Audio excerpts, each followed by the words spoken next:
Welcome back to Horn Takes, your Texas football and baseball talk destination. I am Sean Redfern. It is Monday. I hope you guys all had a great weekend. If you're a Longhorn fan, you most certainly had a great weekend. Not much better way to cap off a Thanksgiving weekend than a big win over the Texas Aggies on the road at Kyle Field, the craziest place to ever play in front of the 12th man, the most wild fans in the history of college football. Texas nonetheless gets in there, gets it done 17-7 over Aggie. We will wrap up our Trace Otra Games picks for the season with our Week 14 picks today. We'll be picking bowl games and things like that, but we'll pick the championship games, but we're not going to call them Trace Otra Games anymore. Sorry, folks. We got a good year going on. We'll see if we can finish it up strong. Then we'll have the after-action review on this Lone Star Showdown. Check us out on Twitter, TikTok, and YouTube at Horn Takes. You can find the podcast anywhere you get your pods, Apple, iHeart, Spotify. You can also find all the audio episodes, horntakespodcast.buzzsprout.com. Check us out there. I recommend the YouTube channel because we do a lot of video and things like that today. Trace Otra Games recap, Week 14. The final week, we got our asses handed to us last week, 0-3. So we're coming into this week. We want to switch that around, do a little bit, but that was our first 0-3 weekend ever, and I hated it. I hate to lose, folks. I hate to lose at anything. When I lose, I'm like up all night trying to figure out why I lost. So that was a hurtful ass weekend. 26-10 on the season. We got number 15 South Carolina, number 12 Clemson. Listen, Clemson was the favorite. We thought we've seen worse South Carolina teams beat better Clemson teams. And I really, really, really, really like the way this this South Carolina defense is playing down the stretch. We picked SC 27-24. They end up winning it late 17-14. Lenora Sellers, folks, that is a bad man. Do not let him get ahead of steam going. He is a massive dude, too. I think they said he's like 6'4", 240 pounds, freshman quarterback. He's going to have to get a little better in the passing game, but they can always fall back on his legs, provided he's healthy. He's just hard to tackle. I watched him on one play. Defensive tackle had a kind of an angle on him, got his body on him, and it just bounced off. We're talking about a 300-pound dude. Just bounced off of Lenora Sellers. That is a big, strong young man. Congratulations, South Carolina, the hottest team probably in the SEC right now. A lot of talk about them getting into the playoffs somehow. Number 24, K-State. At number 18, Iowa State. Iowa State trying to get into the Big 12 championship game. K-State trying to get a win and maybe get in with some sort of wild shenanigans over there in the Big 12. Iowa State, the more balanced team, but we thought K-State better on the ground. We thought that would be the difference in the game. I had K-State 24-20 over Iowa State. Iowa State gets it done 29-21 at home. We're 1-1 headed into the rubber match. We will not, absolutely cannot have another losing week. We cannot do it 2 weeks in a row. Oklahoma at LSU. We talked about how nobody at the beginning of this season, and we think a lot of people knew Oklahoma was going to be down, but I don't think anybody thought that this game would be a matchup between two unranked teams. LSU with that really pretty good offense, pretty mediocre defense. Oklahoma, really good defense, just terrible so far on offense, besides last week against Alabama. But we thought that was a fluke. I think they caught Alabama napping with all that quarterback run. Who was going to break the trend a little there? We thought LSU had the best shot because they're playing at home. We picked LSU 30-17. They win the game 37-17. Congratulations to LSU. Congratulations to us. 29-10 on the season in Trace Otra games. You might look at that and go, but Sean, those numbers don't match up. We missed a week. Get over it. We played 13 weeks. Yeah. 29-10. That's 39 games, 3 each week for 13 weeks.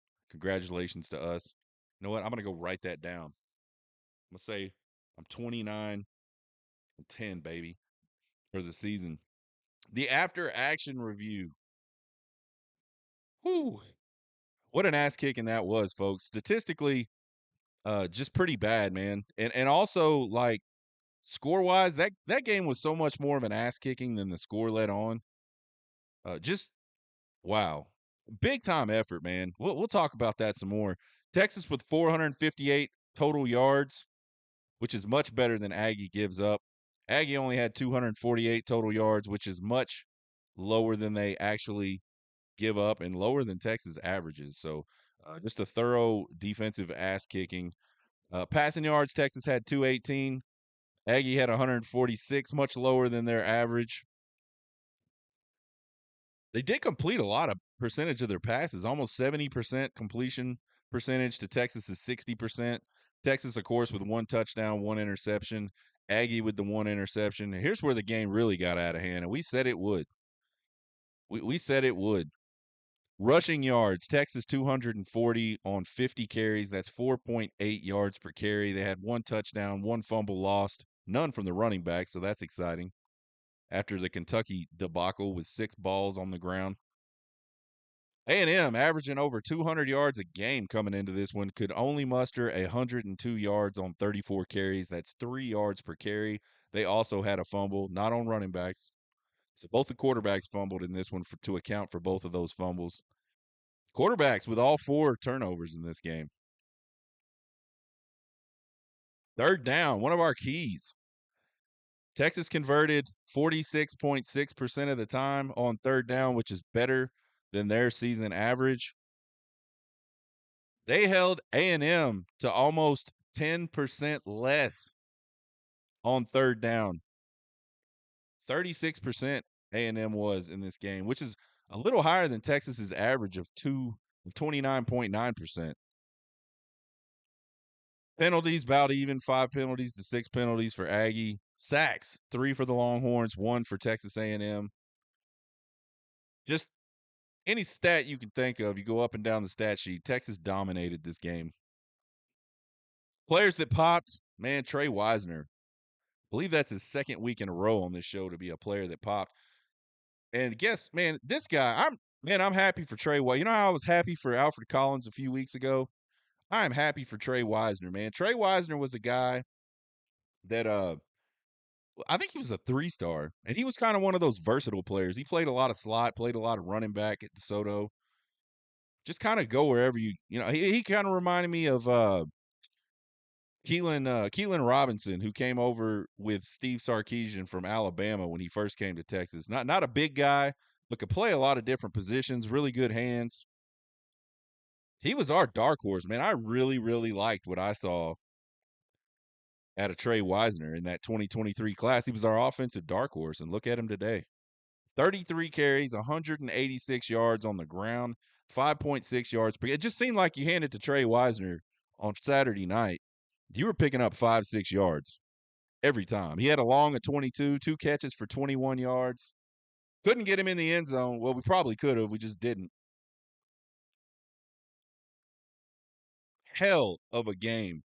That's 2 over 150 in the last 2 weeks for. So Wisner's up to like 100, 800 and something yards rushing. He pulls another one of those off in the SEC championship game, which, folks, this offensive line and Trey Wisner are 100% capable of doing it. He'll be a 1,000-yard rusher, and that streak will be alive.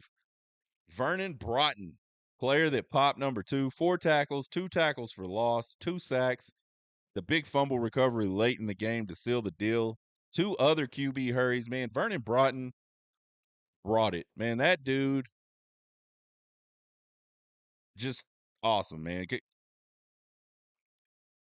When we came into this season, man, we were so worried about those defensive tackles. We lost 2 really, really good ones to the draft.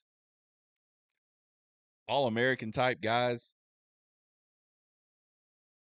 And they just kept replacing them, man. You got Vernon Broughton, Big Alfred Collins. They have played amazing down the stretch. Player that popped number 3, Trey Moore, 2 tackles for loss, 1 sack, and that forced fumble late that Vernon Broughton picks up to seal the deal. Trey Moore, man, a guy that's been playing well all season. It just hasn't showed up on the stat sheet. And he's starting to show up on the stat sheet in SEC play, and that's what you want to see. Absolutely. We could have gone with a lot of different guys. I think Taft's the guy that could have been a player that popped. He was so big in the run game on Saturday. Such a great play on that interception. We'll show that a little later. You get to see how far this guy ran to intercept this pass. I think you could have signed up the entire offensive line again, just like we did last week. They were great. Great protection in the passing game. Hell of a game in the trenches for this Texas offense and this Texas defense, to be perfectly honest. Let's check some tape, folks. The defense, folks, was absolutely relentless. We already talked about that. Got a little 2nd and 8 here. You're just going to see the 2 deep look. They're going to roll into a single high look. You're going to see Trey Moore. He's going to drop into zone. You know what? I got to fix this. This ain't right. Hold on. Bear with me. Stay with me, folks.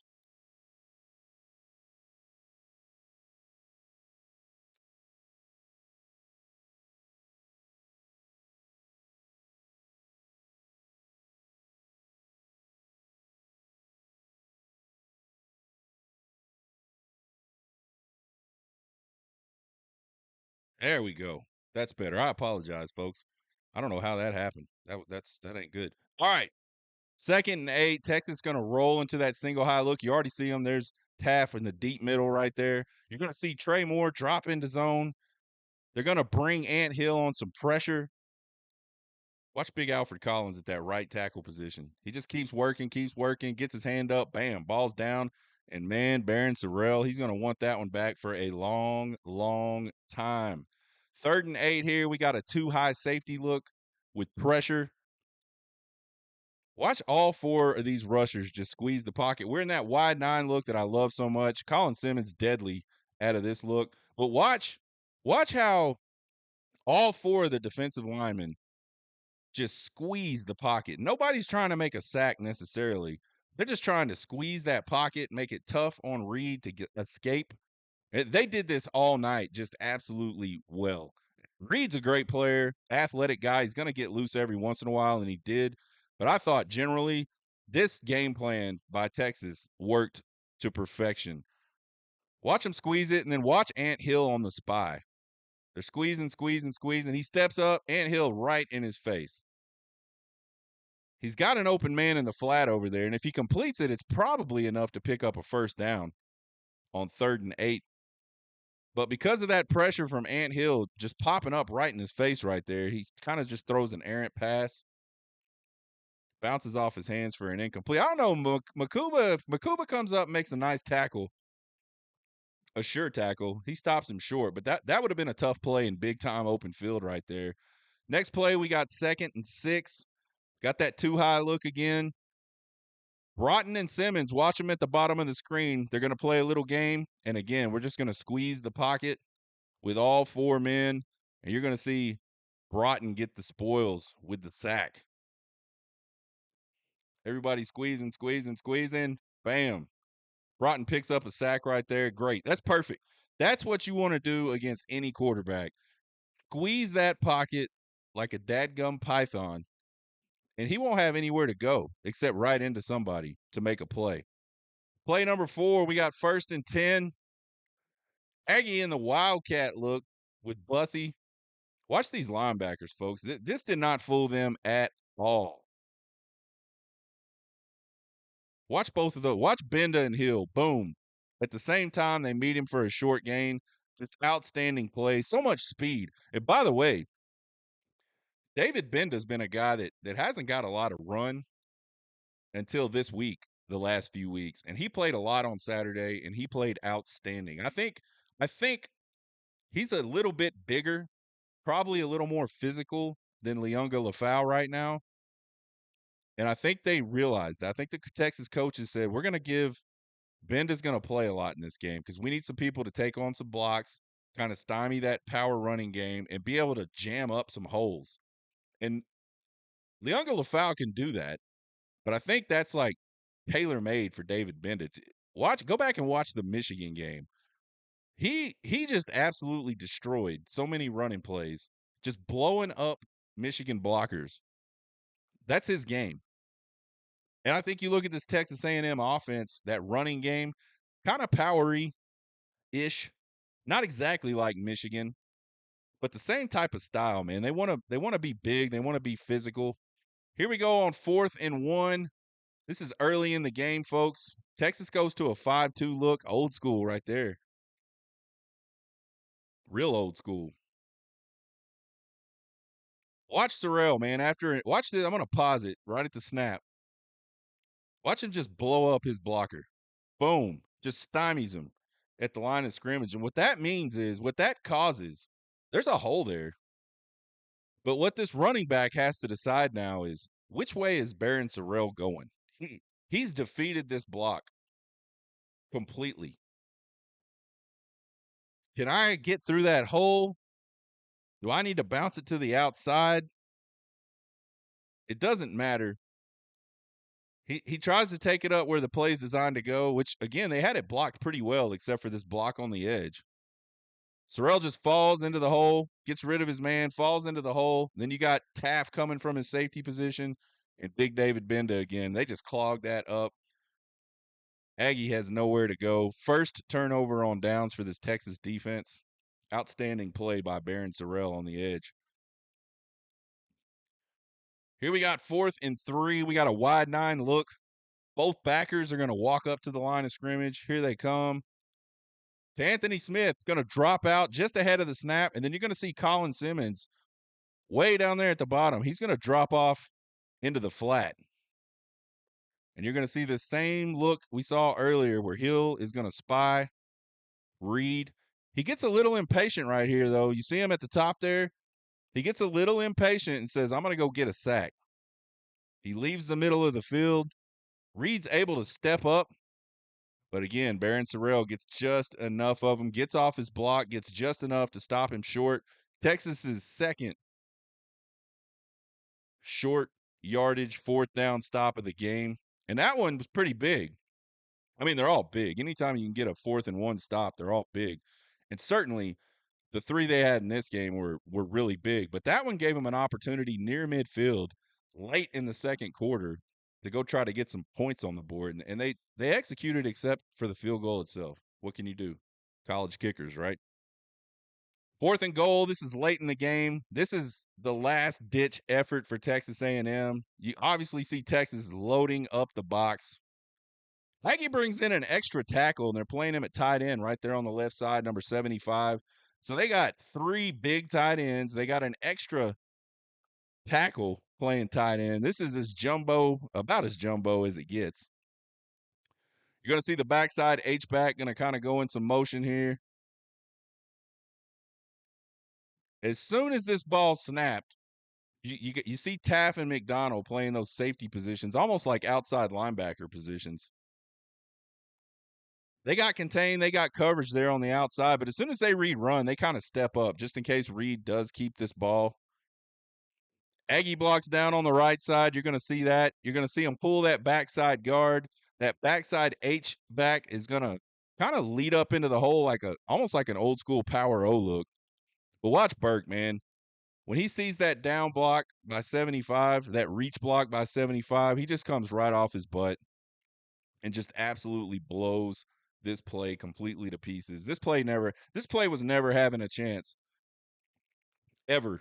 Even if somehow Burke misses that play, there's just too many guys there. That one's getting blown up.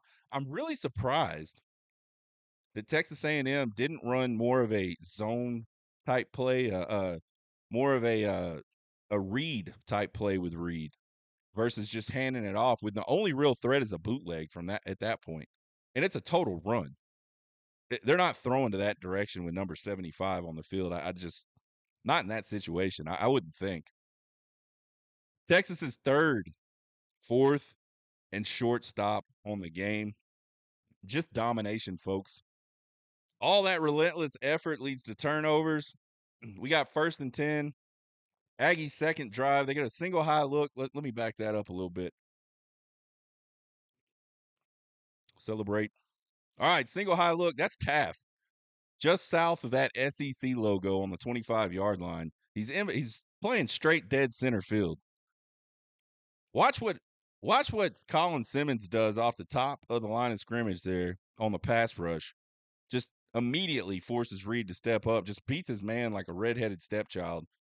Reed's got to step up, but there really isn't a whole lot of place to go because those defensive tackles, again, doing a great job squeezing that pocket down.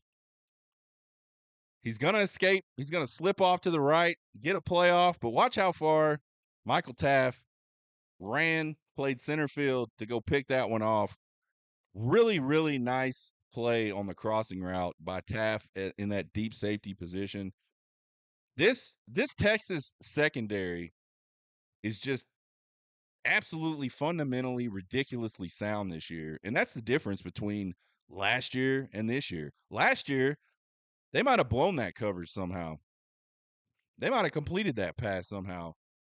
But this year, it is very rare that you see this Texas defense be out of position in the secondary. Here we got a 1st and 10, late in the game. Too high look by Texas. They're obviously in the zone look. Simmons, he's not even going to try to rush. And they did this a lot in this game. They would either stunt him into the middle of the line of scrimmage and he would just kind of stand there, or he just line up like that and just kind of play spy with the defensive lineman. Just some more confusion. Not big time, but enough to like keep Reed wondering where is the pressure coming from? Who's not trying to get to me? Why is this body just standing there? They really made it tough on Reed the entire game with these types of games. You're going to see Moore get pushed way past the play, but he just keeps running. We talked about being relentless. He's way out of the play, but he keeps coming and gets back in the play. Boom, nice strip sack. Vernon Broughton falls on it. And I love this right here. He's going to get up and blow the Aggies a kiss. Kiss goodbye. Right here. Love it, Vernon Broughton. Outstanding effort by this defense the entire game. And that's what we've seen out of the defense all year long. We talked about on Drunk Sean Thoughts yesterday how good of a game we thought Quinn Ewers played, man, despite the really ugly turnovers. Man, without the really ugly turnovers, this is an absolute gem for Quinn Ewers. But I think on a hobbled ankle and just in that type of environment, I think he certainly threw some of the best balls he's thrown all season in this game. Let's look at it, folks. Right here, early in the game, he's going to avoid the sack. Texas A&M bringing pressure with an extra man.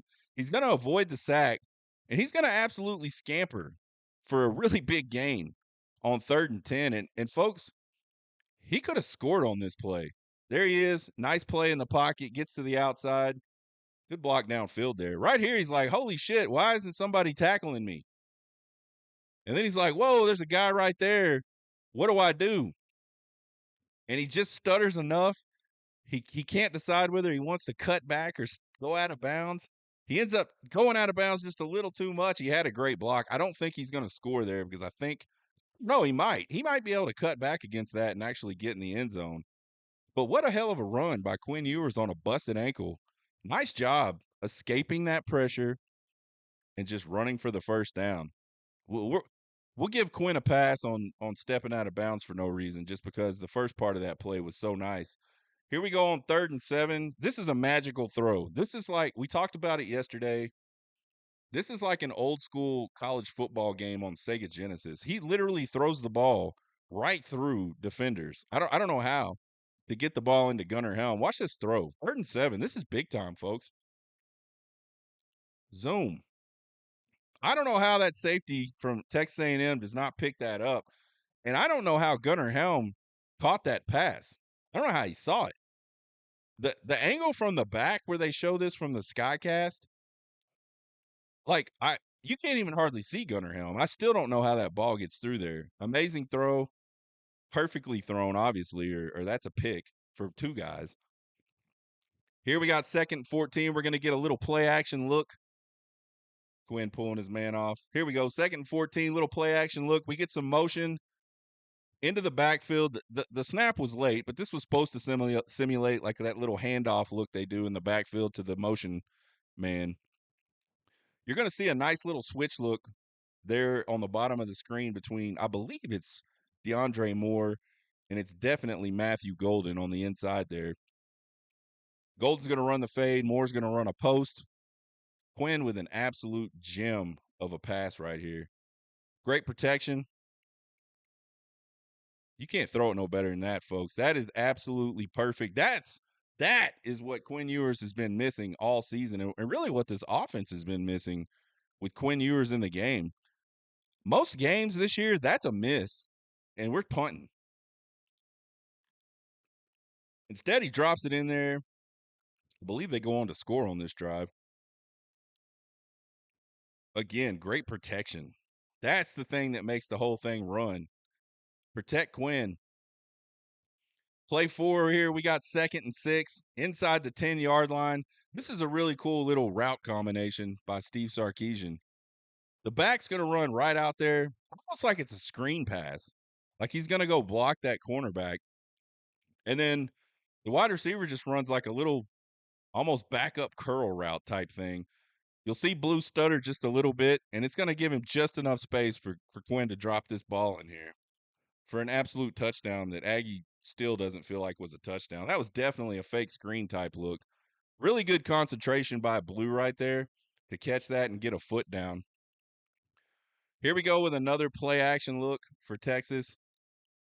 You're going to see Wingo on the inside right there. He's just going to drag and keep getting depth. This is a throw that Quinn has struggled with a lot this year. We've talked about it.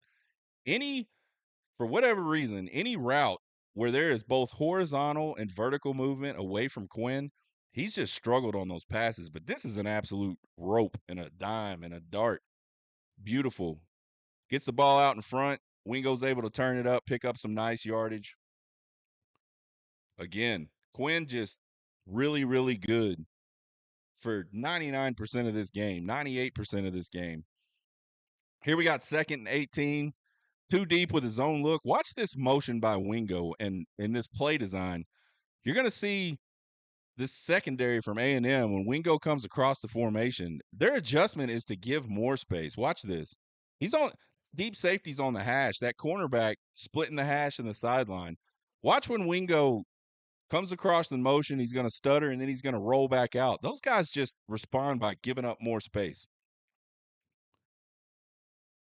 And you get a nice little quick flip out there on the screen. The linemen get up, make some blocks. Nice little pickup on 2nd and long. Really good design against the two-man look, and A&M ran that cover 2 look a lot in this game. Here we go, 2nd and 6, another too high look. You're going to see Blue motion out.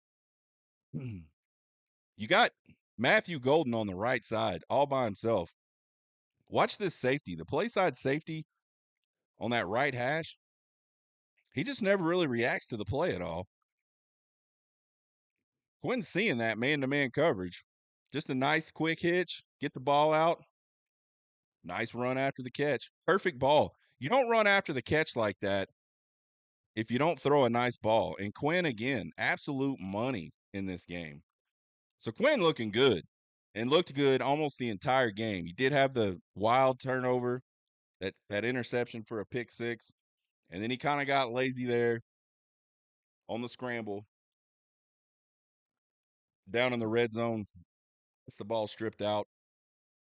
The bell of the ball Saturday night was this Texas running game. And folks, with Texas A&M in that too deep look as much as they were, this Texas offensive line, they just made it look easy.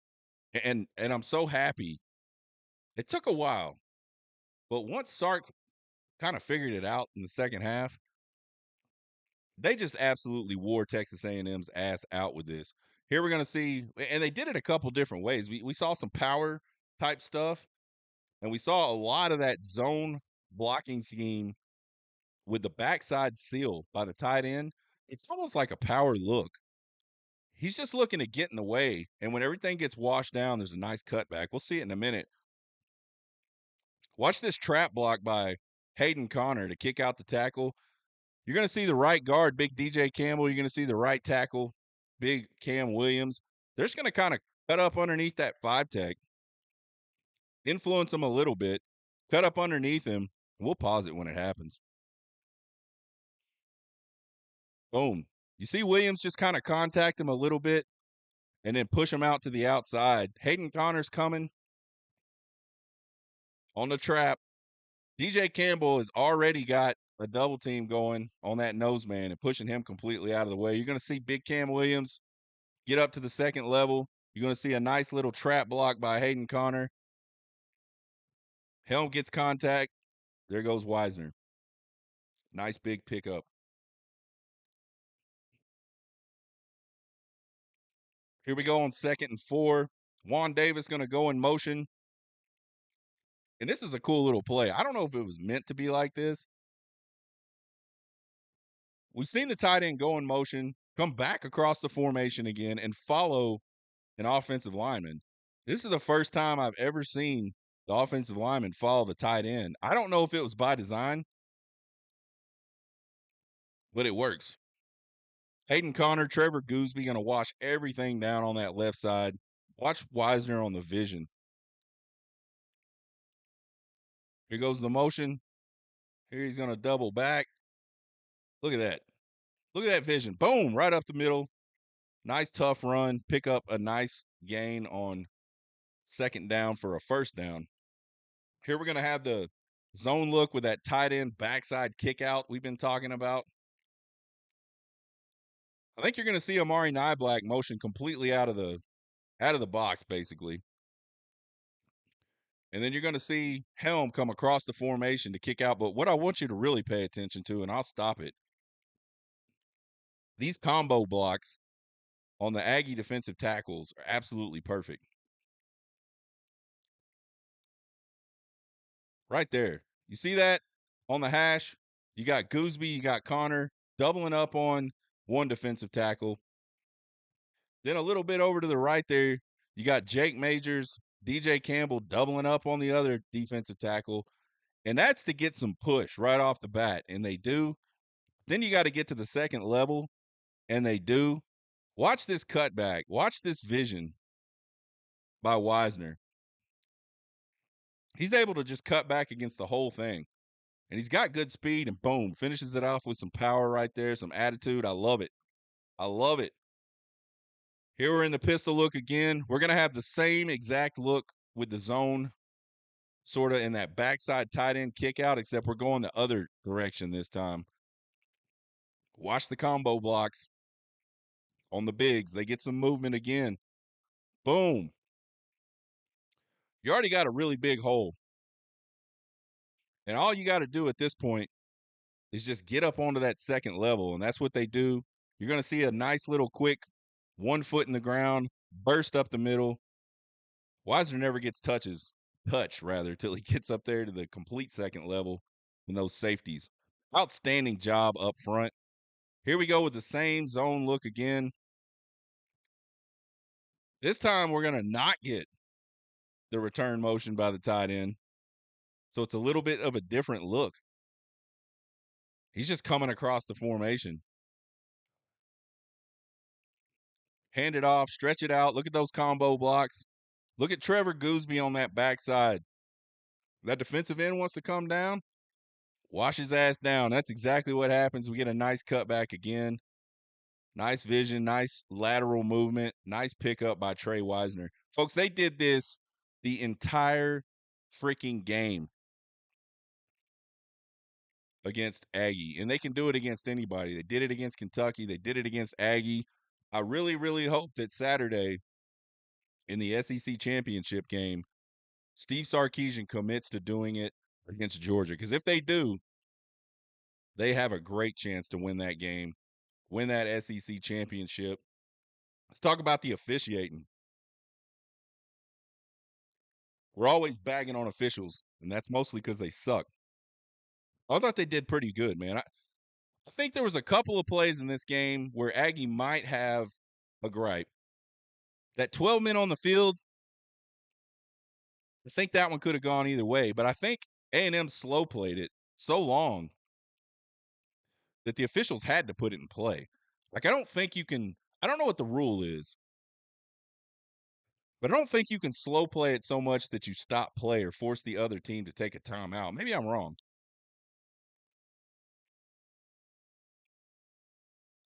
And then I think maybe they got a case on the roughing the passer late in the game. I hate those kind of protection rules. I didn't feel like it was that late. I didn't feel like it was violent to the head. If I was a Texas fan and that happened to us, I'd be upset. So I mean, I gotta, just kind of go, I don't know, that might have a case. But the touchdown reviews, which is something they are all bitching about on Twitter, absolutely the correct calls. I have no idea what these people are looking at. Both of those calls, by the way, overturned. And then the big targeting call, which I thought again was the correct call. And I hate that rule. I hate the whole penalty. It's a dumb, like the way they enforce that rule. I hate it. Just because helmets touch each other during the course of a game does not mean somebody was targeting you. It's literally why they wear the helmets. Because when you go to tackle somebody, your body can't go where your head doesn't. So sometimes you're going to bump helmets. That was the biggest, like, I can't even believe they threw a penalty flag in real time. It was such a glancing blow. It was clearly Makuba just trying to get his head across to make a tackle.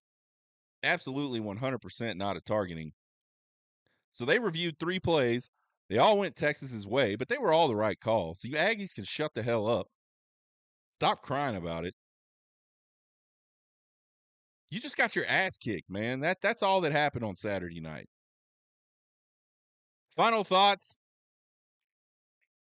Our 4 keys were stop the run. That was key number 1. Texas A&M just a tick over 100 yards. Less than half of their average. Win the turnover battle was key number 2. It was a push. Each team had 2 turnovers, so you didn't lose it. Run the football consistently and get downhill was key number 3. 50 carries, 240 yards, and I showed you. We ran it consistently and we got downhill. I think there were 16 carries by running backs in the first half. And there was a couple of Arch Manning carries, and there were a couple of scrambles by Quinn. So the bulk of the carries definitely came in the second half. And I'd like to see. I mean, you can just go look at the drive charts, and you can see the runs kind of smattered in there between a lot of passes. But in that second half, it's like run, pass. I think this Texas team, this offense runs best when they're running the football. I know Steve Sarkisian wants to pass to set up the run. I really think his best bet at explosive plays is to run to set up the pass. I don't know. We'll see. See what we do on Saturday. And then key number 4 was win third down. Texas was better than their average offensively and almost 10% better than the Aggie average on defense. And then Texas held Aggie to almost 10% less than their season average on third down conversion. So they won third down. Texas hit every single key in this game and dominated 3 of them. We talked about how controlling the line of scrimmage when we did our prediction, that was going to be especially noteworthy in this game. It absolutely was. And we talked about this Texas team being built for these types of moments. How many third, fourth, and shorts did Texas make plays on? We talked about the moment just probably being too big for A&M.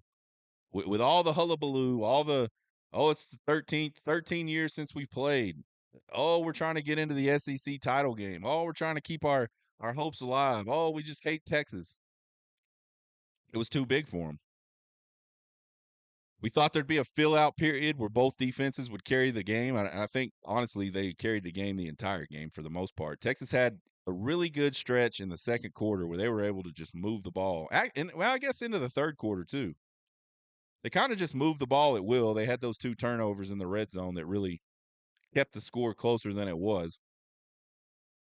We had Texas going on the road, winning 27-17. Of course, they win 17-7. This was a big win, folks. We've listed all the reasons it was a big game. We won't do it again. But Texas is headed to the SEC championship game for a rematch against Georgia. And it's because those trench warfare specialists showed up so big down in College Station. Massive running lanes by that offensive line. Really great pass protection for the majority of the game. Only 1 sack on Quinn. Trevor Gooseby was the highest rated pass blocker in the whole damn game, according to PFF. And he just wakes up about 5 minutes into the game, and all of a sudden he's the starter for the rest of the game. There's you another first rounder right there. You want to play offensive line and go in the first round? Come to Texas and get developed by Kyle Flood. The defensive line and that game plan to just keep squeezing that pocket, absolutely suffocating.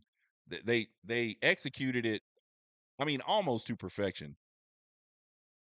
He got loose a couple times, but for the majority of this game, Reed didn't have anywhere to go, and when he did get out of the pocket, he didn't have anywhere to throw. 3 sacks on Marcel Reed. We said Reed would have to have like the game of his life, and I think he actually had a pretty decent game throwing the football, but he did not run well at all. They just didn't give him any space. The entire defense just really good at all 3 levels. Shut out the Aggies offense. 2 drives over 40 yards, and they both ended in no points. Aggie was 0-2 in the red zone. 2 4th and short stops in the red zone. Offense, kind of a mixed bag again. 5 drives over 64 yards. They had a 93-yard touchdown and an 80-yard touchdown in the second quarter. 78-yard drive and a 64-yard drive that ended in turnovers in the Aggie red zone. I think as Texas heads to this SEC championship game on Saturday, the questions for me is, how healthy can Quinn get? Will Trevor Gooseby be making his first start against a really, really outstanding Georgia or defensive line? Or does Kelvin Banks make it back into the lineup? And finally, and I think this is the big one, and I think this is what cost them in the first game, will Texas commit to the running game? It was almost 10 minutes into this Aggie game before we saw back-to-back runs by Texas. And I just don't think you can do that. I think you're going to have to commit to the running game, try to hit your shots, and play an ugly-ass SEC slugfest game to beat this Georgia team. Unless the offensive line can just protect out of their minds. And we didn't see that last time. I don't know that they can't do it. I don't think I would rely on it. I don't think my game plan would be that. We'll see what happens. We'll be back on Tuesday. We'll have the deep dive on this Georgia offense.